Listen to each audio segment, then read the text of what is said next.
Bienvenue dans ce nouvel épisode de La Voix du Manfoutisme, le podcast qui invite à la souveraineté intérieure de chacun. Je suis Christelle Charlier, coach professionnel spécialisée en intelligence émotionnelle et deep coaching. Mon métier, aider les gens à atteindre des objectifs qu'ils pensent inaccessibles. Exploratrice du manfoutisme et de la spiritualité, j'aide à lâcher prise et à réaliser les rêves en réveillant les potentiels endormis. Ensemble, dans ce podcast, fruit de 10 années de travail psychologique et spirituel, nous plongeons dans les profondeurs de l'exploration de soi, que ce soit au travers d'interviews inspirantes, de personnalités connues et moins connues, ou des épisodes où je partage mes réflexions sur la souveraineté individuelle. Humour, réflexion, liberté de penser et de dire sont les maîtres mots de ce podcast. Avant de vous présenter mon invité, sachez que j'enregistre cet épisode en octobre 2024 et que je sors d'une angine. Ma gorge n'étant pas totalement remise, ma voix vacille et peut même prendre des intonations de préadolescente. J'espère, quoi qu'il en soit, être audible. Je vous souhaite une bonne écoute. Aujourd'hui, je reçois Olivier Frérot, qui nous vient de Savoie. Il a dirigé différentes directions départementales de l'équipement dans différentes régions de France. Aujourd'hui retraité, il a créé son entreprise Philométis pour penser la métamorphose de notre société pour bien agir. Chers auditeurs, sur la page d'accueil de son site web, Solidarité émergente, vous pouvez lire: pour s'ancrer dans l'avenir avec confiance, il apparaît nécessaire de regarder ce qui est en train de naître au cœur de notre société, en dehors des institutions actuelles, à savoir des germinations basées sur la discrétion, la fragilité, la simplicité, l'ouverture, la solidarité, mais aussi accueillant l'incertitude structurelle et structurante de notre quotidien. Ces dimensions émergentes signalent la fin de la période dite moderne et son basculement vers un monde ouvert à l'écologie, une civilisation de la vie. Olivier a écrit 7 livres sur ce thème que je me permets de résumer très succinctement par: il ne faut pas craindre l'avenir, il est plein de promesses et de joie. Ce qui, à mon sens, relève une conscience spirituelle, ce qui explique en partie que nous n'ayons parlé que de spiritualité lors de notre échange préalable à cette interview. Car la spiritualité, je le rappelle, n'est pas l'appartenance à un culte, une religion. C'est un des piliers fondamentaux de la souveraineté intérieure, thème majeur de ce podcast. Pour finir, un autre point commun trouvé sur son site web, une vidéo où il montre son jardin très abondant et dense, on dirait le mien, où l'un comme l'autre, nous apprenons à aider le vivant à s'épanouir. Les plantes, quelles qu'elles soient, cohabitent entre elles, s'entraident, se protègent, elles coopèrent et collaborent. Un jardin est une magnifique manifestation de la vie avec un grand V. Un jardin montre, si on a les yeux ouverts, que la conscience est partout et en perpétuel changement. Allez, c'est parti. Bonjour Olivier, merci d'avoir accepté mon invitation. Bonjour Christelle, et je suis très heureux d'être interviewé par toi-même. Je te remercie. Est-ce que tu as des choses à rajouter à cette présentation? Est-ce qu'elle est correcte aussi? Est-ce que je me suis posé la question si tu étais savoyard, j'ai eu un doute. Écoute, moi, je suis lyonnais, mais j'aurais pu être savoyard. Et puis, je ne suis pas retraité, plutôt, je conteste cette expression. Je touche une pension de retraite, ce qui est effectivement très intéressant, mais mes activités n'ont pas vraiment changé depuis ce moment-là. Mais c'est une question intéressante, on pourrait peut-être y revenir.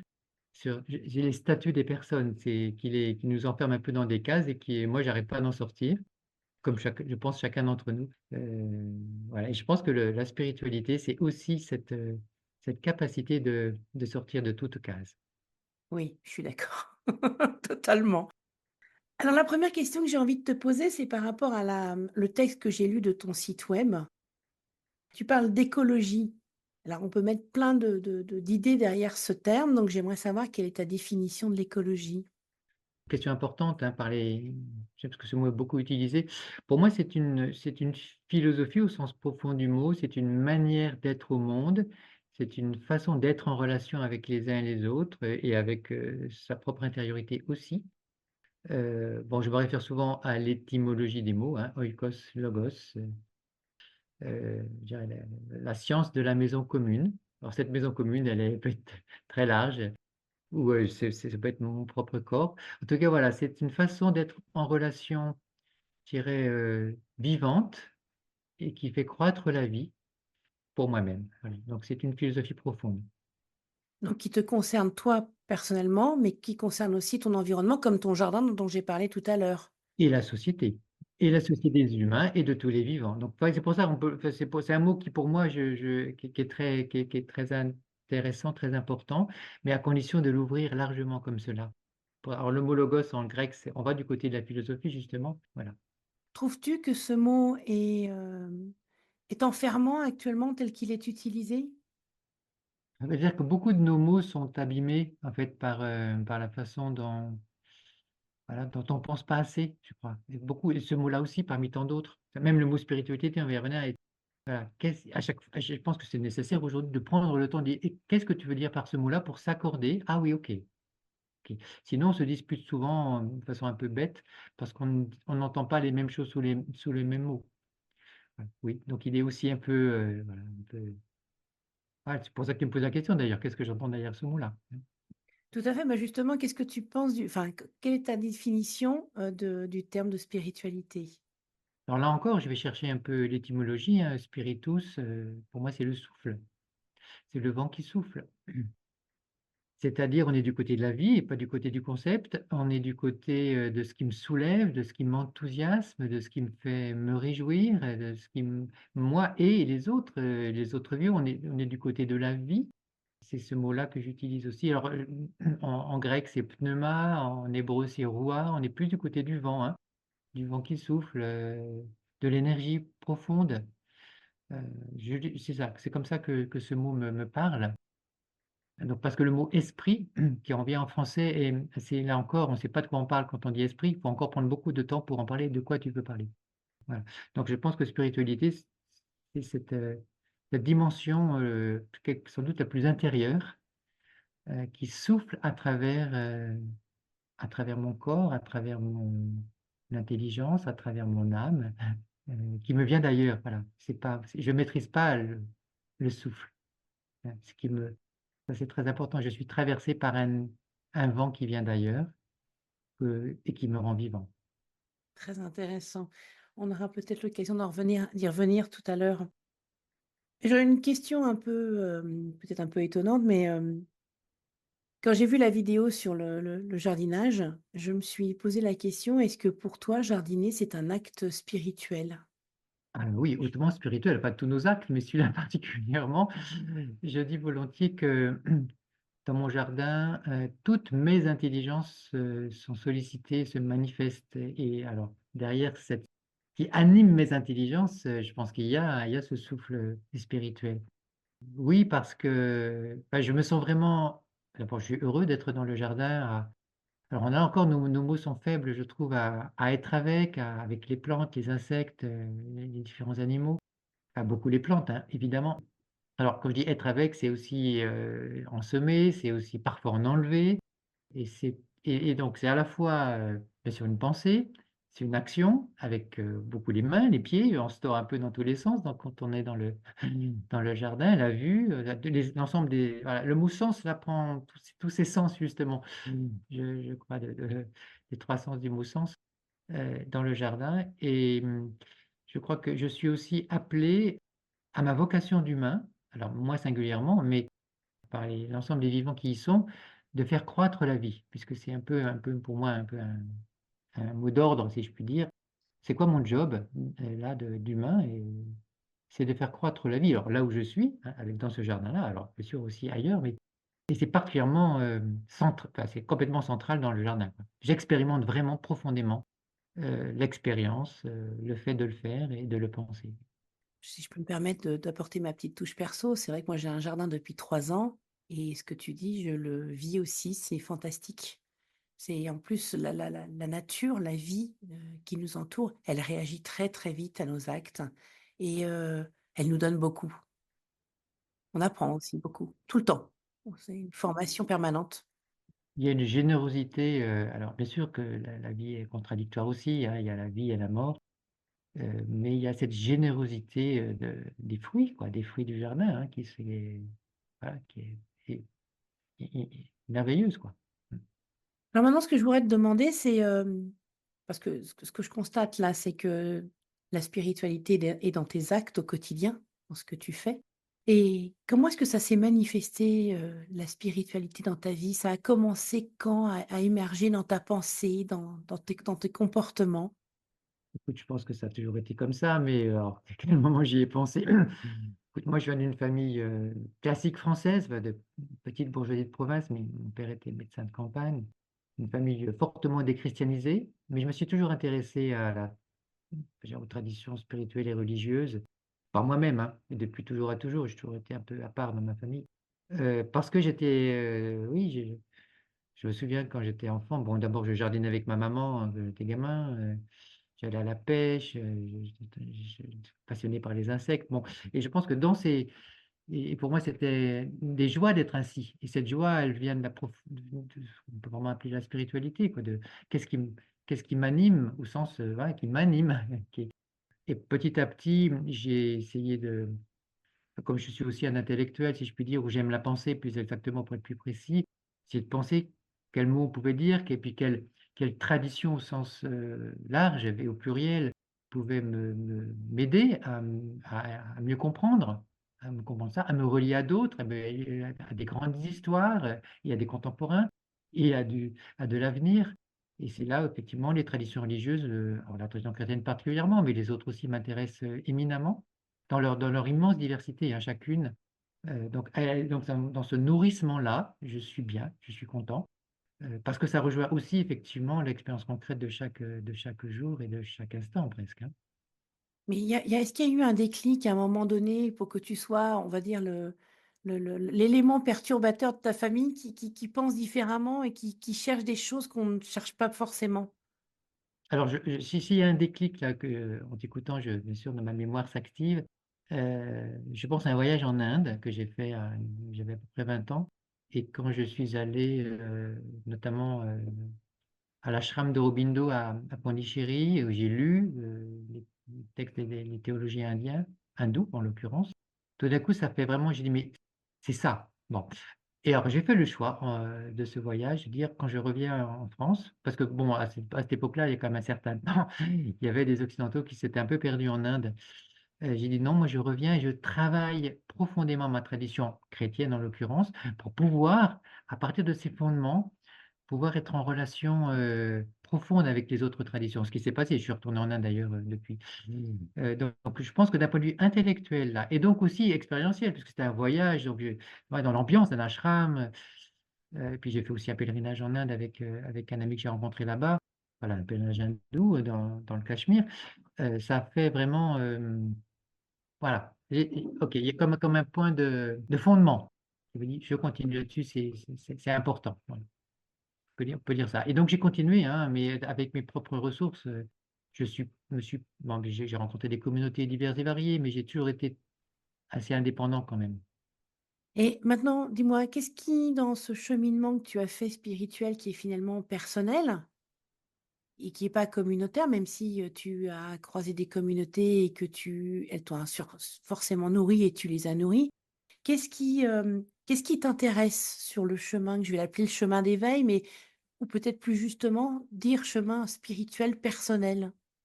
En rencontrant d'autres, c'est aussi comment chacun se débrouille avec cela, hein, tu vois? C'est ça, ça m'intéresse toujours à la fois.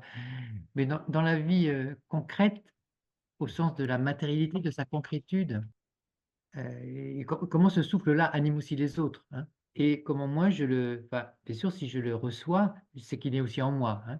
Bon, donc déjà cet élargissement de mon intériorité par l'expérience des autres. Après, il y a comme j'ai pas eu d'expérience mystique, si pour être un peu précis, parce que je lis pas mal d'effectivement de littérature aussi là-dessus, où je rencontre des gens qui peuvent avoir justement des expériences plus fortes. Mais aujourd'hui, voilà, je suis ouvert et disponible, il se passe ce qui se passe. Donc j'essaie de travailler aussi cette disponibilité intérieure, de non-attente, d'essayer de diminuer ma volonté de puissance, ça c'est aussi un point important. De me réjouir de ce qu'il y a. Bon, il y a aussi des moments difficiles, hein, dans nos vies, et notamment par les temps qui viennent et qui viendront, hein, au niveau sociétal en tous les cas. Voilà, donc je pense que c'est ça qui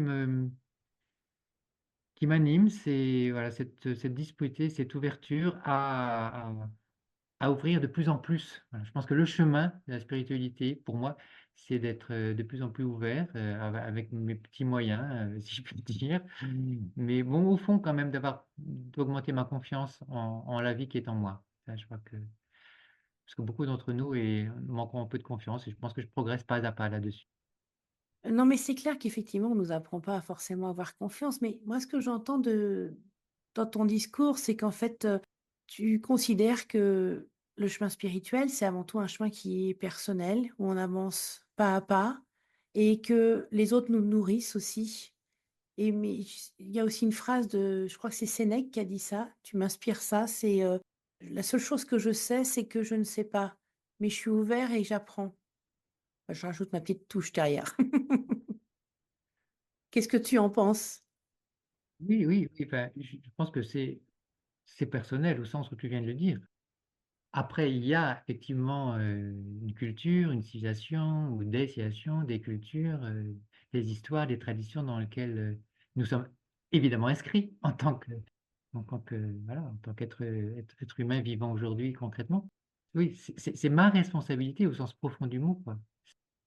Je peux pas en faire l'économie, quoi. En plus, c'est ma joie, je peux que je suis pas dans ton corps ni dans ta tête, tu vois, Christine, ni dans la tête de personne. J'essaie d'être dans la mienne et c'est mon job.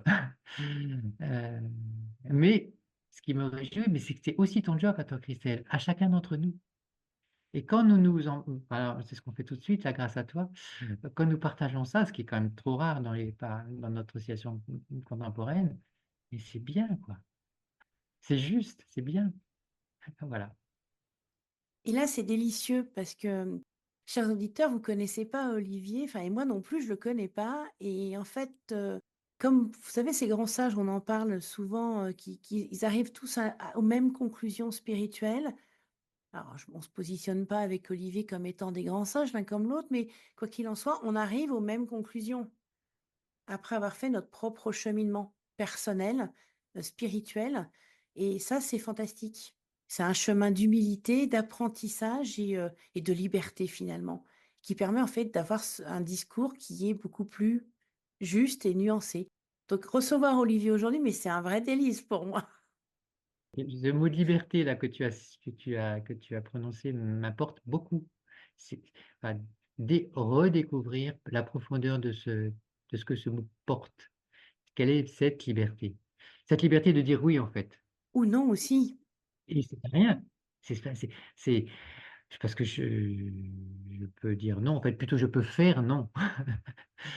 Mais ressentir le oui à ce qui arrive, je crois qu'elle est profondément là, la liberté.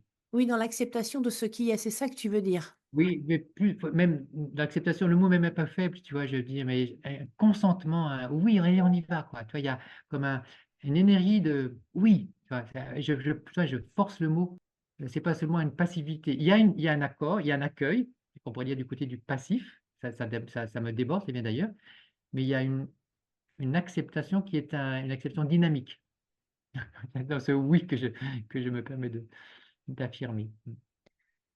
Le oui à la vie, comment se manifeste-t-il dans ton quotidien? Comment est-ce que toi tu le vis? Qu'est-ce que tu ressens? C'est d'accueillir ce qui n'était pas prévu, de d'abord laisser dans mes alors intérieurement, fondamentalement, puis extérieurement de la disponibilité pour que des choses arrivent que j'ai pas programmées.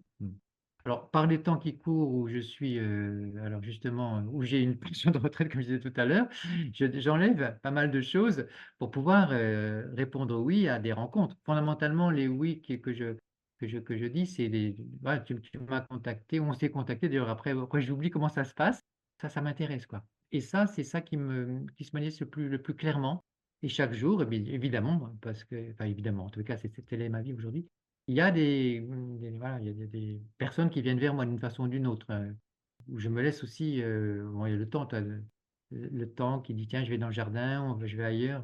Voilà, c'est de pas trop remplir, quoi, d'évider, enfin, de vider, la programmation de l'agenda. Ce que beaucoup de nos contemporains ne peuvent pas faire, hein. Je sais bien que je pense que c'est vraiment voilà, c'est une discipline à essayer d'avoir ça, pour pouvoir accueillir l'inattendu et c'est là que le souffle, parce que comme le souffle ne m'appartient pas, ce fameux souffle spirituel, Bah, s'il a pas d'espace pour, souffler, il peut pas passer, quoi. Mon boulot à moi, c'est de lui laisser de la place. Oui, puis c'est vrai qu'on est éduqué à pas laisser de place à l'imprévu. Tout doit être sous contrôle. On doit faire, on doit produire, on doit toujours faire des choses. Alors qu'à un moment donné, il faut savoir aussi, ben, s'arrêter pour laisser de la place à l'imprévu et on va faire aussi, mais on va faire autrement et des choses auxquelles on n'avait absolument pas pensé. Absolument. Alors dis-moi, là, cette spiritualité, au quotidien, est-ce que tu penses qu'elle nourrit ta souveraineté intérieure? Alors, on pourrait déjà peut-être voir quelle est selon toi la définition de la souveraineté intérieure et ensuite voir est-ce que la spiritualité nourrit ta souveraineté intérieure ou est-ce que c'est le contraire? Ou est-ce qu'elles se nourrissent mutuellement ou pas? Qu'est-ce que toi tu en penses? Comment tu vois les choses? Les signes, de justesse, c'est vraiment intérieur, un sentiment d'ajustement, d'être juste, j'utilise bien ce mot-là, justesse, justice, hein, on l'utilise bien, d'ajuster, et ça, c'est, où voilà, où alors mon esprit, mon corps, mon âme, on est bien. Bon, je suis bien. Je ne peux pas trop le définir plus que ça, mais je pense que chacun d'entre nous, on ressent ces moments où voilà, c'est bien. Alors ça, c'est peut-être la souveraineté et c'est dans cette souveraineté que je viens mettre le mot de liberté. Je pense qu'aujourd'hui, enfin, dans le cas en ce moment, dans ces mois-ci, de mon travail sur ma souveraineté, c'est un mot que j'utilise pas tellement, tu vois? Parce je trouve qu'il est un peu c'est un peu pesant comme mot, quoi. Le souverain, pour moi, le souverain, c'est le roi, c'est le roi Louis XIV, ça va pas bien, quoi, pour moi. Donc, bah, bref, dans mes on a tous nos imaginaires quand on travaille, hein, qui changent petit à petit. Avec ce que tu me dis là, ça va bouger le mot souveraineté, évidemment. Et donc c'est par rapport à mon sentiment d'être traversé par un souffle qui vient d'ailleurs, donc je me représente un peu souvent comme une flûte. Bah, c'est pas moi qui fais, ça c'est des traditions, beaucoup le disent, hein. Moi ma flûte est unique, hein. Les trous qui sont dans la flûte, il y a que les miens qui sont comme ça, les tiens ils sont autrement, Christelle, évidemment. Et mon job à moi, c'est que le souffle qui vient dans la flûte souffle, ouais, voilà, une musique qui est la mienne singulièrement. Donc ma souveraineté, c'est de pouvoir mettre à disposition cette flûte, qu'elle marche. Et qu'elle donne une musique qui soit à la fois bonne pour l'intérieur et l'extérieur. C'est comme ça que je relie les 2 mots, toi, de spiritualité, de souveraineté et de liberté. C'est que et de du oui que je disais tout à l'heure, dire oui et donc mettre à disposition et alors, quand je disais l'agenda, c'est des ouvertures, c'est donc une disposition aussi c'est physique, quoi, matérielle, de dire: «Oui», on ouvre les choses et puis intérieurement, ça c'est un travail de toujours à toujours parce qu'on a quand même des choses qui viennent nous perturber, nous soucier évidemment, de garder ces toi, tu disais tout à l'heure, tu étais un petit peu malade, un petit peu moins bien et en même temps, bah, là, dans ce travail-là, bah, laisser, l'espace pour que là, ce que ça que cette vie puisse se dérouler, se inventer du neuf, tout le temps. Intéressant effectivement, c'est un mouvement en fait, on va dire un espèce de va-et-vient entre, on va dire, ces deux concepts, mais en fait, ils sont complètement unis et ils s'alimentent mutuellement et l'un sans l'autre, ils n'existeraient peut-être pas. Qu'est-ce que tu en penses? Bah, oui, tel que je viens de le penser en live, hein, parce que je n'avais pas trop pensé avant, heu, bien sûr. C'est enfin, c'est par rapport à ce que je ne me considère pas comme une monade fermée, pas comme une id c'est un peu les mots d'individualité fermée. Je suis, poreux, je suis plein de trous, où par où le souffle passe, hein, par où le lien passe, par où la relation passe. En même temps, voilà, j'ai quand même une enveloppe, physique et sans doute également psychique qui a des contours. Et c'est cette danse, hein, entre l'intérieur et l'extérieur, physique, psychique, spirituel, qui est ce qui m'anime, ce qui m'intéresse, parce que c'est tellement mystérieux ça, quoi. C'est merveilleux, c'est mystérieux et en même temps, c'est magnifique. Ça transforme, ça transcende au quotidien et c'est merveilleux. C'est un vrai plaisir de t'écouter, parler de tout ça. Ça me fait du bien de pouvoir écouter quelqu'un qui à la fois a des idées qui ressemblent sacrément aux miennes et puis en même temps qui m'apporte de quoi aussi réfléchir. Donc c'est vraiment très intéressant et comme tu l'as dit, en te parlant de souveraineté, j'ai fait exactement la même chose. Donc il y a eu ce va-et-vient qui vient de se produire entre toi et moi. Ah bah, ça serait bien que j'ai un peu l'occasion, un tout petit peu plus, mais très rarement de d'évoquer ces questions-là, comme on vient de le faire grâce à toi. et je serais alors je pense que ça se dénoue un tout petit peu, hein, dans notre société parce qu'il y a un tel besoin de réunification intérieure des personnes, et que ce mot de spiritualité, alors commence à avoir un certain droit de cité. Je pense que tu y contribues avec d'autres. Ce serait d'être encore d'être plus fréquemment, sollicité pour expérimenter et parler avec d'autres de cette dimension, si, cruciale et centrale de nos vies. Donc, c'est plutôt une espérance, ouais, que je lance là, qui ne dépend pas tellement de moi, si ce n'est que je suis à disposition, disponible si je suis sollicité. Alors déjà, tu as déjà répondu à une autre de mes sollicitations parce que, chers auditeurs, j'ai décidé de créer, un autre format de 15 minutes avec, des gens avec qui nous pourrions faire, des causeries. Donc les causeries de la Voix du Mont-Foutisme, et j'ai proposé à Olivier Frérot de participer pour qu'on vous parle ensemble de spiritualité, de nos points de vue, respectifs pour, vous nourrir et puis pour nous nourrir aussi. Donc voilà. Et il y a Serge Meunier aussi dont j'ai diffusé l'interview au mois d'août, avec lequel on va avoir des conversations psychologico, philosophico-spirituelles. Ça va être un peu plus, on va dire, large, et en même temps, on se pose pas trop la question de savoir si on se limite à un type de sujet ou pas. On ouvre la porte et on voit ce qui se passe. En gros, on va faire un truc qui est très important, je trouve, au niveau spirituel. On va s'amuser et avoir du plaisir. Écoute Olivier, je te remercie beaucoup d'avoir participé. Et puis donc on se retrouve bientôt pour les causeries. Écoute, c'est magnifique, Christelle. Je suis partant. Merci tout réciproque, et merci aussi aux auditeurs voilà, qui participeront aussi de cette dynamique. Je mettrai bien évidemment dans le descriptif de l'épisode les liens URL que Olivier voudra vous partager. Rejoignez-moi tous les 15 jours pour remettre en question les dogmes de la conformité et découvrir votre propre chemin vers un avenir meilleur, plein de sens et d'innovation pour tous, planète comprise. Abonnez-vous et laissez un commentaire pour partager vos réflexions sur l'épisode. Merci.